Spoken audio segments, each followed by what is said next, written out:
আজকে বানাতে চলেছি আমার চাল কুমড়ো গাছের জন্য একটা ছোট্টখাট্ট সিঁড়ি, যাতে বেচারা একটু বেয়ে বেয়ে ওপরে উঠতে পারে। কেননা আগের থেকেই ওর জন্য একটা মাচা করা আছে, কিন্তু মাচাটা তুলনামূলক খুব ছোট হয়ে গেছে। ওই জন্য বেচারি খুব কষ্টে আছে। তাই ভাবলাম এটাকে একটু ওপরে তুলে দেওয়ার ব্যবস্থা করা যাক, যাতে তার ডালপালাগুলো অন্য জায়গায় একটু বাড়ে। আর সারাদিন ভরে আমার সঙ্গে, আমার কাজের পেছনে সারাদিন ও লেগেই থাকে। যেখানে যাব সেখানেই যাবে। এই দেখুন, এই ছোট্ট মাচাটায় আমার গাছটা হয়ে আছে। এই যে একটা চাল কুমড়োও ধরেছে। তাই এবার ওই যে দূরে আমার গাড়ি ঘরের চালের সঙ্গে এই সিঁড়িটা সেট করে দিলাম, যাতে ও ওপরে উঠেও ফল দিতে পারে।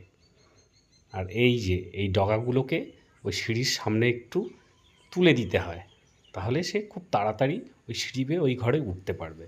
পরবর্তী আপডেট নিয়ে আসবো। Bye bye.